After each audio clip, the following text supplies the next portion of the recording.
నమస్తే, నా పేరు Krishnaraju VVR, chief editor, journalist, news and views magazine.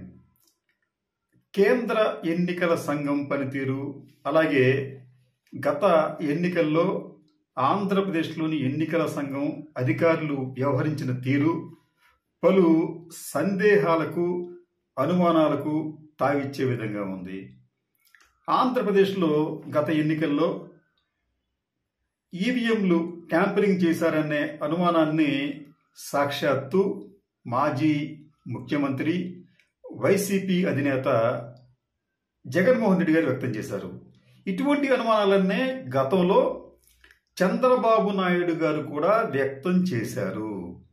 ఇది కాకుండా ఇప్పుడు దేశవ్యాప్తంగా ఒక బీజేపీ తప్ప దాదాపు అన్ని రాజకీయ పార్టీలు, ఎన్డీఏ పక్షంలోని పార్టీలు తప్ప మిగతా అన్ని రాజకీయ పార్టీలు కూడా ఎన్నికల సంఘం వ్యవహార శైలిని విమర్శిస్తూ ఈవీఎంల మీద అనేక అనుమానాలను వ్యక్తం చేస్తుండడం గమనార్హం.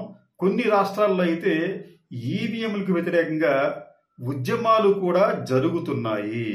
అసలు ఎందుకు ఈ దుస్థితికి ఎన్నికల సంఘం ఈవీఎంలను తీసుకొచ్చింది? ఈవీఎంల మీద ఏవైనా అనుమానాలుంటే వాటిని నివృత్తి చేయాలి కదా.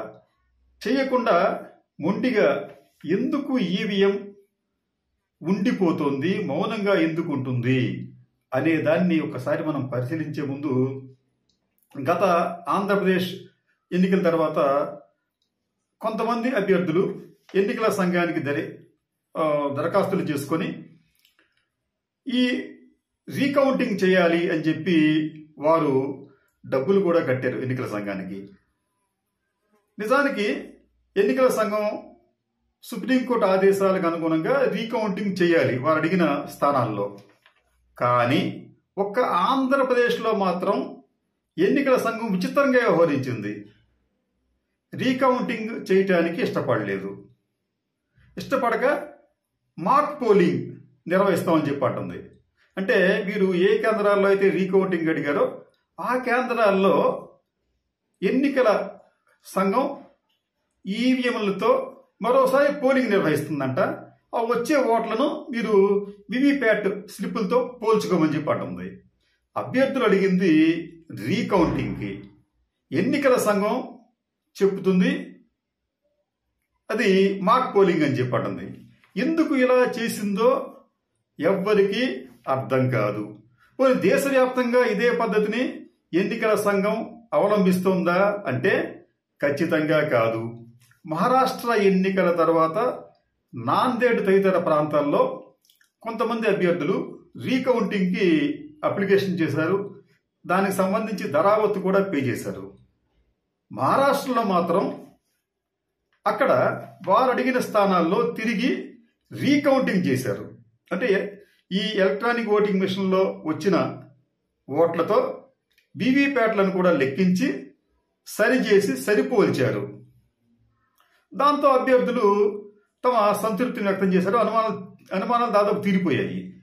అదే పద్ధతిని ఆంధ్రప్రదేశ్లో ఎందుకు చేయలేదు? మహారాష్ట్రకి ఒక న్యాయం, ఆంధ్రప్రదేశ్కు మరో న్యాయమా? ఈ విషయంలో ఎందుకు ఎన్నికల సంఘం ఆంధ్రప్రదేశ్ పట్ల వివక్షత చూపిస్తోంది? ఎందుకు ఆంధ్రప్రదేశ్లో మాక్ పోలింగ్ ఉంది, ఎందుకు మహారాష్ట్రలో రీకౌంటింగ్ చేసింది? ఇక్కడ ఈ సందేహాలకు ఖచ్చితంగా ఎన్నికల సంఘం సమాధానం చెప్పాలి. ఇదే కాదు, అనేక ఆరోపణలు ఎన్నికల సంఘం మీద, ముఖ్యంగా ఎన్నికల సంఘం ఆధ్వర్యంలోని ఈవీఎంల మీద వస్తున్నాయి. ఈవీఎంల పనితీరు మీద అనేక మందికి అనుమానాలు ఉన్నాయి. వాటి బ్యాటరీ పర్సంటేజ్, అంటే అనేక గంటల పాటు బ్యాటరీలను, ఈవీఎంలోని బ్యాటరీలను ఉపయోగించినప్పటికీ కూడా వాటి పర్సంటేజ్ తగ్గటం లేదు. ఎందుకని చెప్పి అడిగితే దానికి దీని గురించి మీరు పెద్దగా పట్టించుకోవద్దు అని చెప్పి అంటుంది తప్ప ఒక సైంటిఫిక్ రీజన్ మాత్రం ఎన్నికల సంఘం ప్రజలకు, రాజకీయ పార్టీలకు చెప్పలేకపోతుంది. వారు ఏమంటారంటే ఈ వీవీప్యాట్స్ లేకపోతే వీటిలో వాడటానికి లిథియం బ్యాటరీ వాడుతున్నాం మేము, ఈ లిథియం బ్యాటరీకి సంబంధించి ఇవి 5 ఏళ్ల పాటు పనిచేస్తాయి. క్షమించాలి, ఈ ఈవీఎంలకి మేము ఆల్కలైన్ బ్యాటరీలు వాడుతున్నాం. ఇవి 5 ఏళ్ల పాటు పనిచేస్తాయి. అయితే వాళ్ళు ఏమంటారంటే ఈ కంట్రోల్ యూనిట్స్, అలాగే ఈ ఇతర కంట్రోల్ యూనిట్ కావచ్చు, లేకపోతే వీవీప్యాట్ కావచ్చు, ఓటింగ్ మిషన్ కావచ్చు, ఈ 3 విభాగాలకి కూడా 7.5 నుంచి 8 వాట్స్ కెపాసిటీ ఉన్న బ్యాటరీలను వాడతాము. ఆ బ్యాటరీలన్నీ కూడా ఆల్కలైన్ బ్యాటరీలు అని చెప్పి అంటుంది. ఈ బ్యాటరీల సామర్థ్యం 8 నుంచి 7.5% తగ్గినప్పుడు మాత్రమే పర్సంటేజ్ వస్తుంది, లేకపోతే పర్సంటేజ్ చూపించదు, 99 చూపిస్తుందని చెప్పి అంటుంది. కానీ దీనిని ఈ నిపుణులు, సాంకేతిక నిపుణులు మాత్రం దీన్ని పూర్తిగా ట్రాష్గా వాళ్ళు అభివర్ణిస్తున్నారు. ఈవెన్ మీకు మనం నిత్యం ఉపయోగించే సెల్ ఫోన్లో కూడా మనం పూర్తిగా రీఛార్జ్ అయితే అక్కడ 100 అని చెప్పి వస్తుంది. దాన్ని ఒక 5 నిమిషాలు వాడితే అది 98, 97 ఎంతో చూపిస్తుంది అక్కడ. అంటే మనం నిత్యం వాడే సెల్ ఫోన్లకే బ్యాటరీ పర్సంటేజ్ చూపిస్తూ ఉంటుంటే ఎలక్ట్రానిక్ ఓటింగ్ మిషన్లో వాడే బ్యాటరీలు ఎందుకు అటువంటి పర్సంటేజ్ని చూపించడం లేదు? చూపించినప్పటికీ కూడా, అనేక గంటల పాటు ఉపయోగించినప్పటికీ కూడా 99% ఎందుకు ఉంటుంది? ఓకే, వీరు చెప్పినట్టు వీరు 7.5 నుంచి 8 వాట్స్ అనే పదం వాడారు కాబట్టి 8 వాట్లు ఉన్న ఆ బ్యాటరీ సామర్థ్యం అనేది 7.5 తగ్గితే అప్పుడు పర్సంటేజ్ చూపిస్తుందని చెప్పి అంటుంది. అయితే అప్పుడు పర్సంటేజ్ చూపించినా అది 99 చూపిస్తుంది. ఈ మిషన్లు వాడిన కొద్దీ కూడా వాటి పర్సంటేజ్ తగ్గాలి కదా, తగ్గినట్టు ఎందుకు చూపించడం లేదు అన్నదానికి ఎన్నికల సంఘం దగ్గర సరైన సమాధానం లేదు. అంతేకాకుండా ఇటువంటి అనేక అనుమానాలు వస్తుంటే ఎన్నికల సంఘం మొండిగా వ్యవహరిస్తూ వాటిని తోసిపుచ్చుతుందో తప్ప సంతృప్తికరమైన సమాధానం ఇవ్వటం లేదు. కొన్ని విషయాల్లో ఎన్నికల సంఘం మౌనంగా ఉంటుంది.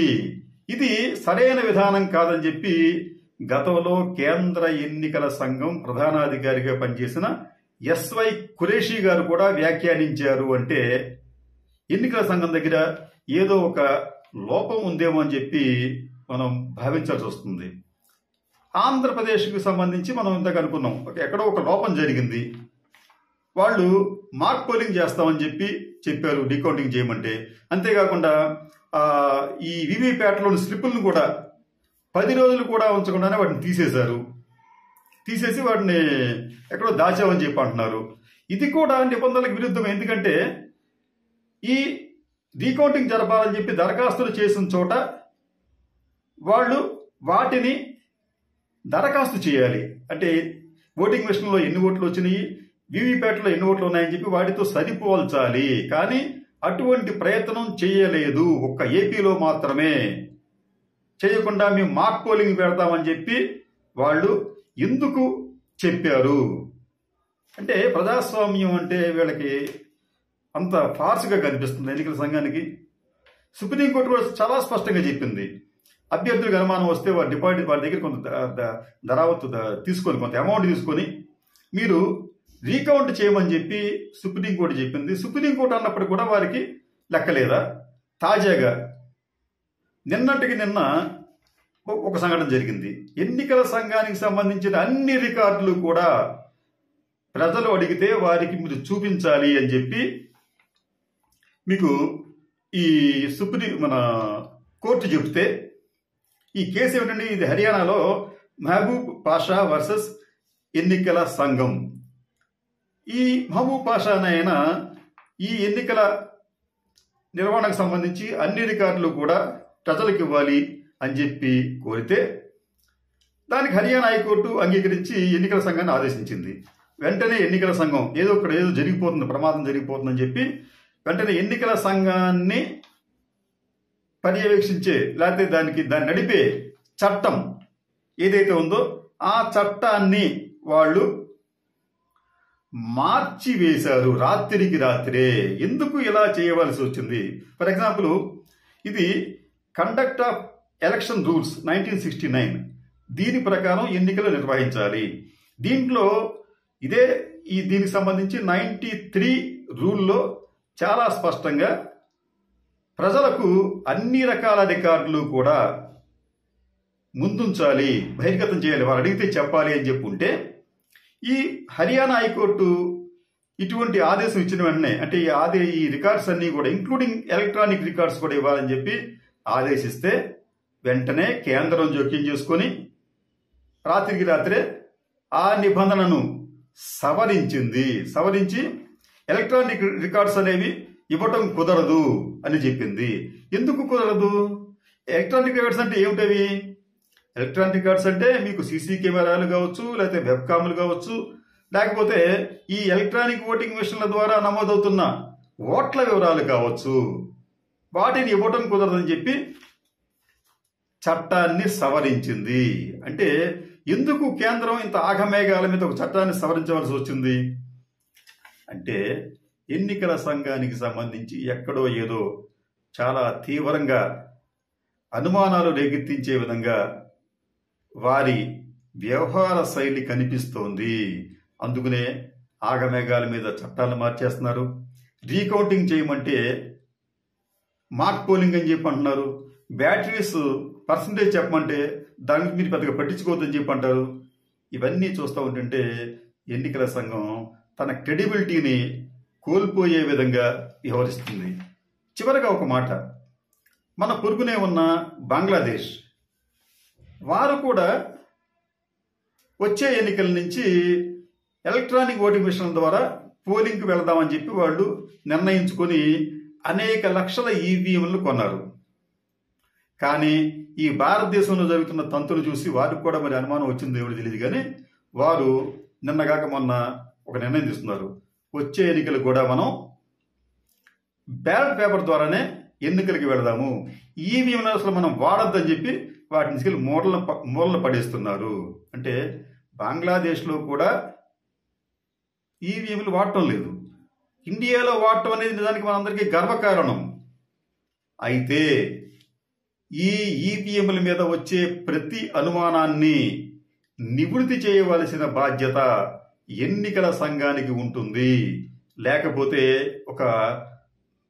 ఒక మంచి వ్యవస్థ ఎలక్ట్రానిక్ ఓటింగ్ మిషన్ అనేది అది అభాసుపాలయ్యి చివరికి మనం బ్యాలెట్ విధానంలోకి వెళ్లే ప్రమాదం ఉంటుంది. దానివలన బ్యాలెట్ విధానం కూడా మంచిది కాదు. గతంలో అనేక సమస్యలు వచ్చినాయి. కాబట్టి ఎన్నికల సంఘం అనుమానాలను నివృత్తి చేయాలి, మౌనాన్ని విడాలి. అదే ఎస్వై కురేషి గారు చెప్పినట్టు ఎన్నికల సంఘం తన మౌనాన్ని విడనాడాలి.